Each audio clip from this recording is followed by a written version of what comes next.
Et c'est bon, nous sommes donc en direct. Bonsoir à tous. Bonsoir à Seb, à Sing, à Gépiscar dans le chat. Et surtout, bonsoir à toi, Fanche. Ah, bonsoir à tout le monde. Bonsoir. On salue également Maxime Gou, qui nous a concocté ce magnifique visuel que vous avez juste là devant les yeux, qui malheureusement va disparaître dans quelques secondes. Mais quand même, on va s'attarder là-dessus. En fait, ça va être le thème général de tout cet épisode. C'est officiel, le Stade Brestois 29 a désormais un nouvel entraîneur. Et oui, absolument. Après, on en parlait déjà sur le dernier live. C'était presque un secret de polichinelle, mais au moins c'est officiel depuis aujourd'hui. Ça tombe bien parce qu'on avait prévu le live ce mardi, donc le Stade Brestois s'est adapté. Et c'est pas l'inverse. Pour annoncer officiellement Der Zakarian à Brest, pour nous donner pas mal de choses à raconter ce soir. Parce qu'on a préparé ce live, bien sûr, mon cher Yann. Tout à fait, un live pour lequel nous ne serons pas seuls, nous serons rejoints par nos camarades sudistes, supporters de Montpellier. Donc c'est le site allezpayade.com qui viendra intervenir, nous parler un peu de l'expérience Der Zakarian à Montpellier. Ils sont pas encore là, ils vont pas tarder à arriver pour venir nous en parler, mais on a quand même prévu de quoi vous occuper, puisque on a pris les devants et on est allé un peu interroger les différents clubs de Michel Der Zakarian. Donc on va revenir là-dessus rapidement, et peut-être le temps que je mette en place, tu peux nous donner ton ressenti, toi, à chaud, quand tu as vu Michel Der Zakarian officiel. Comme je vous disais tout à l'heure, moi c'était un truc dont on avait déjà eu l'info, on l'avait tweeté, si je dis pas de bêtises, c'est vendredi midi ou samedi midi, je sais plus exactement quand est-ce que j'avais balancé le tweet. J'étais content, franchement, sur la liste des entraîneurs dispo de français, parce qu'on savait que le Stade Brestois cherchait un entraîneur francophone. Donc sur la liste des entraîneurs français disponibles, on en a vu passer une sacrée palanquée, des Duprat, Gourvenec et j'en passe, et les meilleurs. Michel Der Zakarian, c'est celui que j'aurais signé en priorité également. Oui, c'est ça. Je suis très content. C'est ça, c'est la grande satisfaction, c'est de signer le seul nom qui était un peu cohérent, on va dire, rassurant peut-être. Donc c'est une grande satisfaction. Rassurant, et puis effectivement, c'est quand même un coach, je pense, maintenant qui a une certaine dimension, une certaine stature. On l'a vu dans son interview de l'équipe, d'ailleurs, de mars dernier, où il évoquait le souhait de trouver un club qui visait l'Europe, un plus gros club. Donc je pense que là-dessus, il a été peut-être un peu vite en besogne et il a sûrement pas eu les propositions qu'il espérait. Est-ce que venir à Brest pour lui, c'est un constat d'échec, un recul, je ne sais pas, mais en tout cas, je suis pas mécontent du deal qui s'est fait, et de repartir la saison prochaine avec Michel Zakarian. Quand tu es une équipe qui joue le maintien, je pense que ça t'apporte quelques gages de stabilité. On va voir un petit peu avec des chiffres et des témoignages que tu as pu recevoir, Yann. Mais je pense tout à fait. Mais peut-être avant de passer sur ses anciens clubs, on va peut-être passer sur son dernier club. C'est donc le Montpellier Hérault. On a Pierrick qui vient de nous rejoindre. Donc Pierrick, si tu nous entends, si tu es là... Je vous entends. Très bien. Je pense que dans le chat, confirmez-nous si vous entendez Pierrick. A priori, oui, il n'y aura pas de raison. Merci de nous donner un peu de ton temps. Avec plaisir. D'ailleurs, Pierrick, c'est quand même un prénom un peu breton, j'ai l'impression, pour un Montpellier. Oui, il y a des origines bretonnes, certes un peu lointaines, mais mon prénom est un héritage de mes racines bretonnes, oui, en effet. Très bien. Donc, on va supposer que ce sont tes origines bretonnes qui t'ont amené à parler de Michel Der Zakarian. Et peut-être, en une première phrase très rapide, est-ce que Michel Der Zakarian, c'est une bonne pioche pour le Stade Brestois ? C'est pour moi une très bonne pioche, ouais. D'accord. Alors, on va peut-être faire juste un rapide bilan. Michel Der Zakarian a fait 4 ans à Montpellier, ça, de 2017 à 2021. Tout à fait, ouais. Malheureusement, sur ces 4 années, il n'aura pas réussi à accrocher l'Europe, puisqu'il aurait fini 10e, 6e et 2 fois 8e. C'est une déception de ce côté-là, ou de toute façon, il n'avait pas forcément eu les moyens ? C'est une petite déception, surtout dans la mesure où l'année de la 6e place, ça tombe l'année où Paris ne remporte pas les 2 coupes, et donc la 6e place qui cette année est européenne ne l'a pas été cette année-là, malheureusement pour nous, parce qu'on avait fait une très belle saison conclue à cette belle place qui malheureusement nous a pas offert de ticket européen. Après, voilà, faut savoir que nous, on n'a pas forcément vocation non plus à jouer l'Europe chaque année. On fait partie, voilà, de ces équipes qui restent à l'affût d'une défaillance d'un des gros de ce championnat et voilà, et d'en profiter si jamais une équipe une année est moins bien et cède sa place, il faut qu'on soit là pour la saisir. Voilà, malheureusement, ça ne nous a pas réussi. Il y a eu pour diverses raisons. Cette année, il y avait une défense qui était tout à fait cataclysmique, et qui ne pouvait pas nous permettre de rêver d'Europe. Et les années précédentes, c'était d'autres secteurs de jeu qui étaient plus ou moins défaillants. Il y a, voilà, le vrai regret, c'est sur cette 6e place vraiment qui venait conclure une superbe année très solide derrière, avec, c'est vrai, peut-être un peu moins de talent offensif que ce qu'on peut avoir aujourd'hui, mais une vraie base très très solide, mais sans pour autant avoir un jeu fermé. On a toujours essayé de faire du jeu avec Michel Derzakarian, excepté peut-être la première année où l'effectif était vraiment de piètre qualité, à mon humble avis.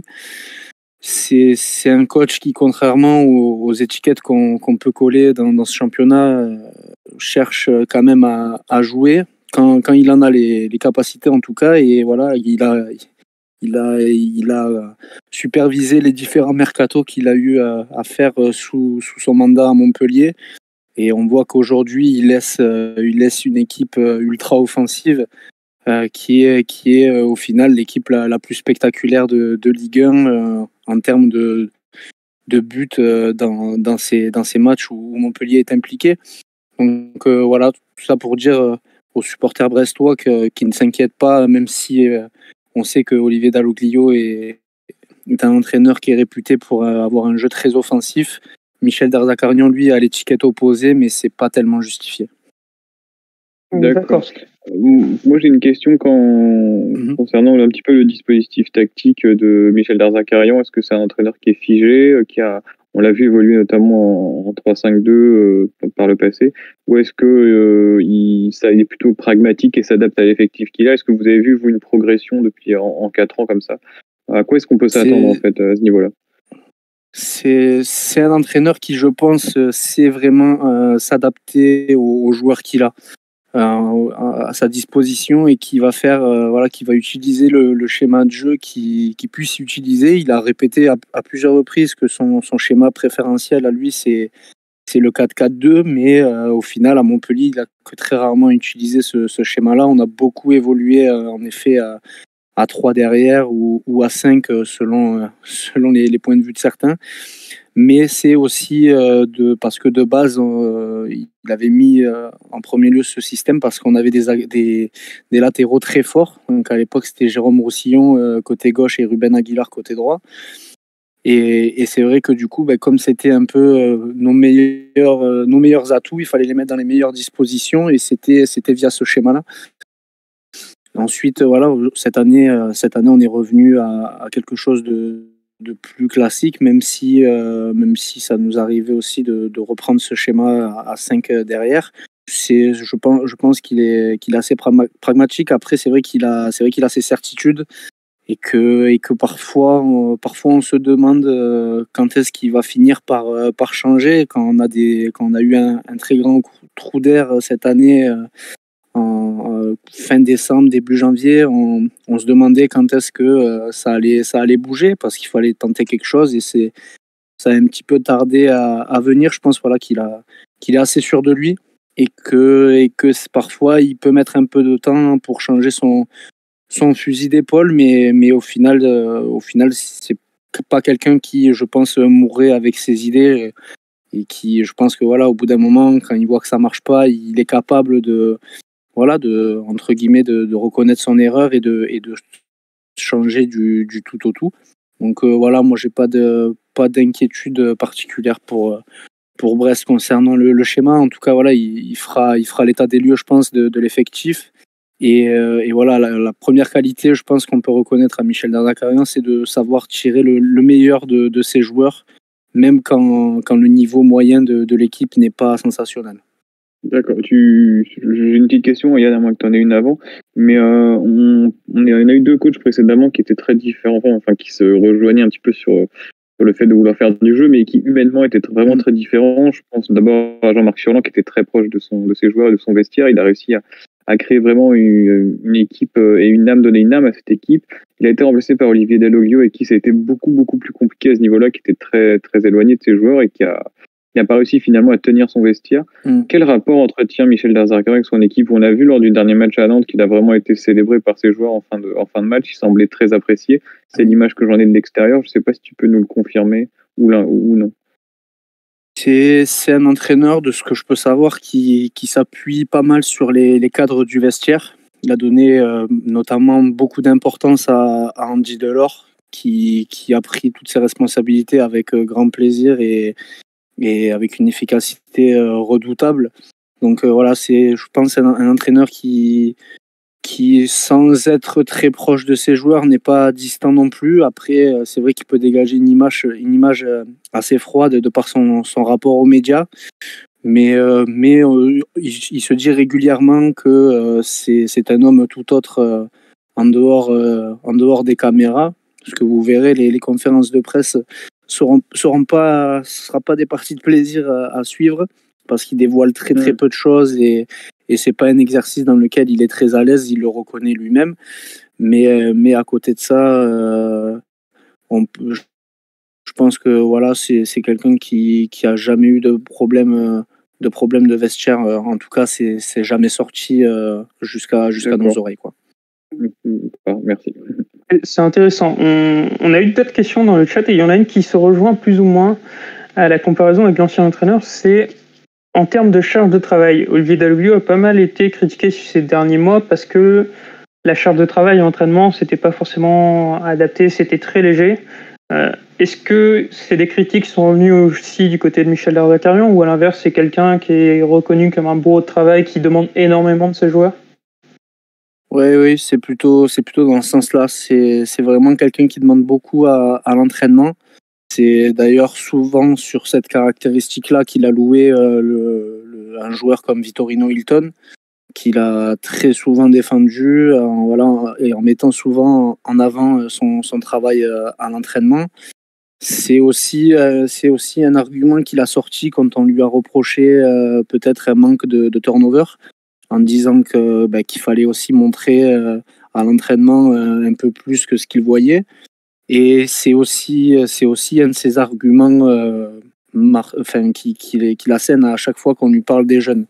Parce que ça, voilà, pour être honnête, je ne sais pas trop ce qu'il en est d'Olivier Dalloglio à Brest concernant le lancement des jeunes, mais c'est la principale critique qu'on aura à faire sur son mandat à Montpellier, qui est un club formateur et qui doit chaque année former des jeunes et tenter d'en faire éclore, parce que c'est aussi, d'un point de vue financier, la première rente pour le club. Et c'est vrai qu'il est plutôt réticent.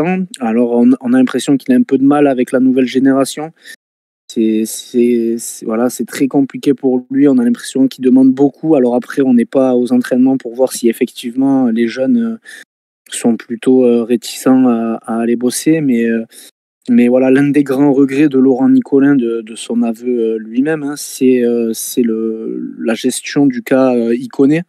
Jonathan Iconé, qui était prêté à Montpellier pendant 18 mois alors qu'il était au Paris Saint-Germain, et qui n'a jamais donné la plénitude de ses capacités, alors qu'on voyait très bien que c'était un joueur qui avait quelque chose. Et puis finalement, quelques années plus tard, le voilà champion de France à Lille, avec un rôle prépondérant. Donc c'est un grand regret. C'est un grand regret. Et puis c'était un sujet qui était assez médiatique, puisque le joueur était encore sous contrat au Paris Saint-Germain. Donc c'était un cas qui faisait beaucoup parler. Il y a eu beaucoup de discussions entre le coach et le joueur, mais malheureusement, ça n'a jamais été suivi des faits, malheureusement. Et voilà, suit son bilan par rapport aux jeunes joueurs. C'est le principal écueil de son bilan aujourd'hui, quoi. D'accord, mais vous en tirez quand même un bilan globalement positif, j'ai l'impression. Yann, il y a Bien sûr. d'autres questions dans le chat, je pense. Justement, il y a une autre question qui est signée Elbière et qui fera sourire tout supporter brestois. Est-ce que Michel Derzakarian, c'est un homme de coupe? Est-ce que c'est quelqu'un qui peut amener une équipe en demi-finale, en finale de Coupe de France, peut-être? Ouais, cette année, enfin, même sur les 4 ans, du coup, on a fait 2 demi de coupe. Une en Coupe de la Ligue, l'année où on fait 6e, donc la deuxième année de Michel Derzakarian avec nous. On fait demi de coupe à Monaco en Coupe de la Ligue, où vraiment l'équipe passe totalement à côté de son match et on se fait éliminer fort logiquement. Après, il y a eu des couacs aussi. Hein. On s'est fait éliminer par Belfort l'an dernier en 8e de finale, je crois, au tir au but, alors que pourtant il avait aligné une équipe quasiment type. Hein. Ça lui avait été reproché un petit peu après coup. Forcément, quand on perd, on a forcément tort. Et puis cette année, on a fait une demi-finale exemplaire face au Paris Saint-Germain. Voilà, même si évidemment on s'est battu avec nos armes. Mais voilà, on est revenu 2 fois au score et malheureusement, on a dû s'incliner au tir au but. Mais en tout cas, c'est. Alors après, voilà, je ne connais vraiment pas assez la culture du stade brestois pour en parler plus en détail, mais c'est vrai que Montpellier, en dépit du fait que l'on a gagné la Coupe de France qu'une seule fois, c'était une compétition qui était chère au cœur de Louis Nicolin, qui nous a quittés. Et c'est vrai qu'à ce titre, c'était chaque année annoncé comme un objectif, alors pas forcément de la gagner, mais en tout cas de la prendre au sérieux. Ça n'a jamais été galvaudé de notre côté, même si évidemment on n'y coupe pas à un certain turnover, hein, c'est logique. Mais il y a eu quelques désillusions, cette élimination à Belfort. Il y a eu une élimination aussi en 8e de Coupe de la Ligue à Reims, je crois. Des éliminations un peu piteuses parfois. Et puis, il y a eu ces 2 parcours, voilà, en Coupe de la Ligue en demi-finale face à Monaco. Et puis, cette année en Coupe de France face au Paris Saint-Germain. Donc, si c'est quelque chose qui tient à cœur au président et aux supporters, c'est quelque chose que Michel Derzakarian prendra lui aussi très, très, très à cœur. Ouais. Moi, j'ai une petite question sur le staff qui va l'accompagner à Brest, parce qu'il est indiqué qu'il viendra avec Franck Rizzetto, qui était à Montpellier, si je ne dis pas de bêtises. Est-ce que visiblement, c'est le seul Montpellien qui l'accompagne, parce que Teddy Richard ne vient pas. C'était Stéphane, je ne sais plus son nom, qui a Paganelli, Paganelli qui ne suivait pas non plus. Est-ce que tu peux nous parler un petit peu de Rizzetto, son entraîneur adjoint? C'est un historique ou... C'est un joueur qui a passé 2-3 ans à Montpellier et qui est arrivé donc dans le sillage de Michel Derzakarian. C'est un ancien avant-centre et du coup voilà, c'est un petit peu la caution offensive quand on prend le package de Michel Derzakarian avec cette étiquette défensive qui pour moi est injustifiée, mais voilà, c'est son premier adjoint. Oui, à Montpellier, il était également accompagné de Pascal Baïs qui est là depuis des lustres.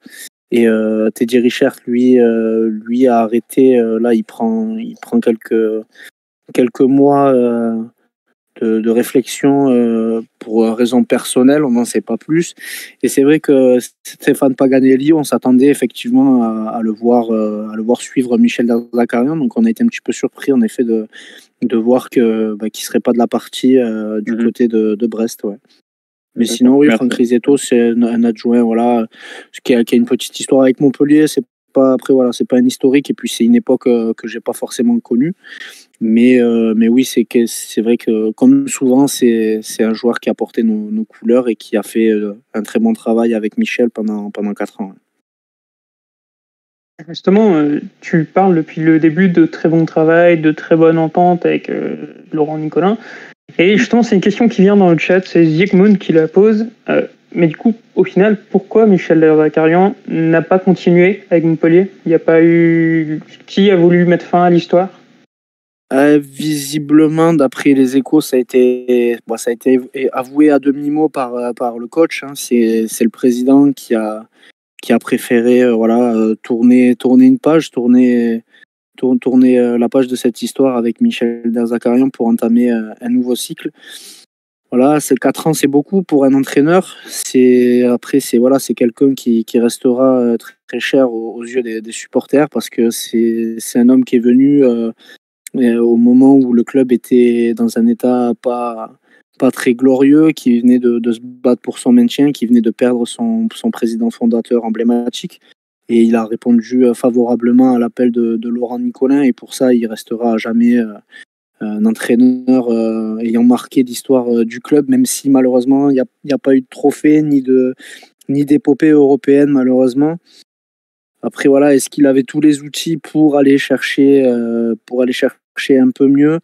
Ça, voilà, c'est difficile à dire, mais voilà, est-ce que Laurent Nicolin a senti une certaine usure après 4 ans de travail en commun?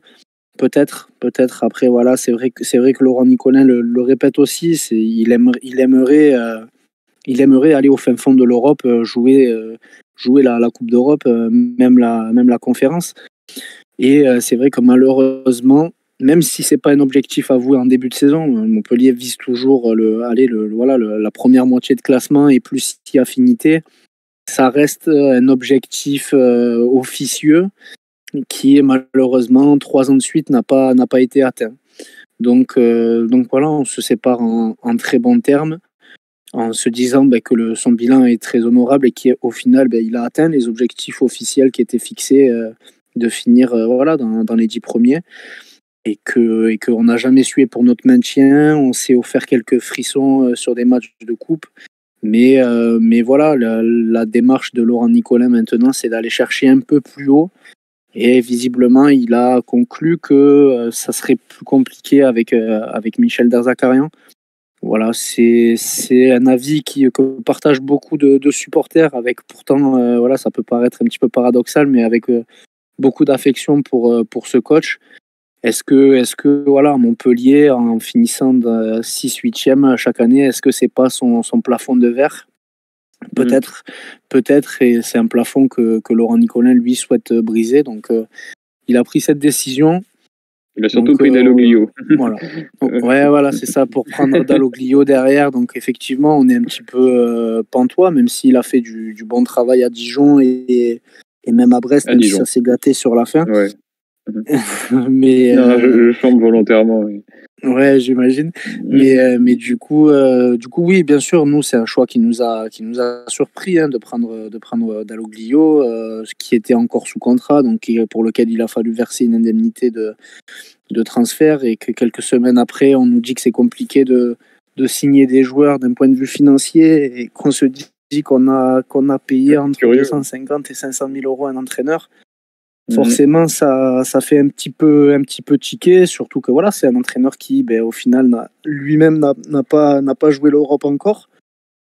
Donc voilà, c'est sûr, on prend quelqu'un qui a une vraie identité de jeu, une vraie volonté de faire du jeu, et avec lequel on espère prendre du plaisir au stade. Mais voilà, est-ce qu'on arrivera à briser ce plafond de verre dont je parlais tout à l'heure? Ça sera l'une des curiosités de cette saison du côté de Montpellier. Rapidement, juste avant de te libérer, il y a 2 petites questions. Une première, la réponse sera en oui ou non. Est-ce que c'est un entraîneur qui a été critiqué sur sa réticence à faire des changements en cours de match, ou c'est quelqu'un qui n'hésite pas à sortir tout le monde si jamais ça va pas? Un petit peu, c'est vrai que c'est revenu sur certains matchs, parfois un petit peu attentiste, c'est vrai. Et que ce soit sur le changement de schéma ou de joueur, c'est vrai qu'on le sent parfois un petit peu attentiste, et d'attendre. Après, c'est vrai que quand même, il faut souligner qu'à Montpellier, si on a un très bon 11 de mon humble point de vue, on a vraiment un écart de niveau entre les titulaires et les remplaçants qui est assez important. Donc voilà, si Delors un jour est dans un moins bon jour, c'est compliqué de le sortir, parce que derrière, tu n'as pas forcément de véritables solutions, de véritables alternatives à ce poste-là. Puis au milieu, c'est peut-être un peu plus fourni. Et puis derrière c'était des bonnets blancs et blancs bonnets. Donc voilà, est-ce qu'avec un effectif un peu plus homogène, je dirais, il serait peut-être moins moins attentiste. C'est une critique qui est revenue sur quelques matchs, c'est vrai. Mais bon, c'est pas, je pense pas que ça soit une de ses caractéristiques propres, quoi. J'ai l'impression que c'était surtout par la force des choses. Toute dernière, qui est une question finale très générale, qui est posée par Jakovic. Est-ce que tu penses que Michel Derzakarian, c'est l'entraîneur idéal pour pérenniser un club en Ligue 1, à minima pour obtenir un maintien régulier? Oui, je pense que oui. Vraiment, c'est vraiment le profil idéal. Alors après, c'est pas pour faire le mariole ou quoi, mais j'étais assez surpris de ne voir que Brest sur Michel Derzakarian. On a entendu parler de Bordeaux, par exemple. Voilà, Bordeaux, qui est un club terriblement instable en ce moment. C'était pour moi le meilleur entraîneur qui puisse avoir du côté de Bordeaux, vraiment, pour remettre un peu d'ordre et stabiliser le club qui tangue un petit peu de tous les côtés. Alors la situation est tellement ubuesque là-bas que je pense que même le coach n'a pas eu envie de voir un peu plus loin là-bas. Mais en tout cas, oui, pour moi, c'est Michel Derzakarian, c'est typiquement l'entraîneur qui fera pas descendre son équipe en Ligue 2 et qui pourra même, oui, assurer un maintien aisé à son équipe parce qu'il sait vraiment s'adapter aux joueurs qu'il a à disposition. Et voilà, comme je vous le dis, nous, la première année devant, c'était désertique ou presque. Mais par contre, il avait mis en place un schéma de jeu pour s'appuyer et premièrement sur une défense de qualité, mais aussi de mettre toutes ses forces offensives sur les côtés, car on avait deux latéraux de très bon niveau, en dépit d'avoir des attaquants assez moyens.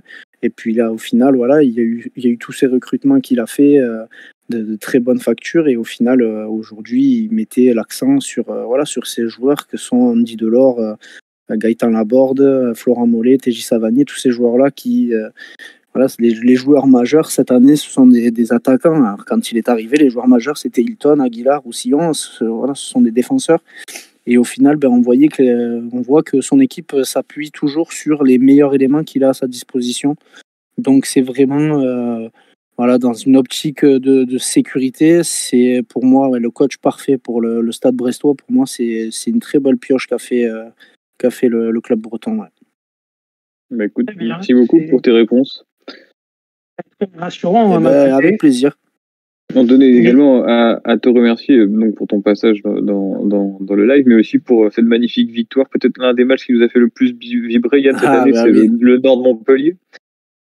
Bien sûr, c'est vrai. Et en plus, avant ce match-là, j'en parlais justement avec mon collègue que vous avez eu pour caler ce petit entretien.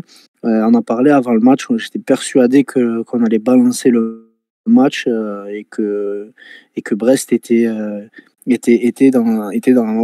parti pour les barrages, parce qu'après le match à la Mosson, déjà je me suis demandé comment vous avez fait pour pas gagner avec toutes ces occasions. Déjà ça aurait dû finir à 8-3, c'était pareil.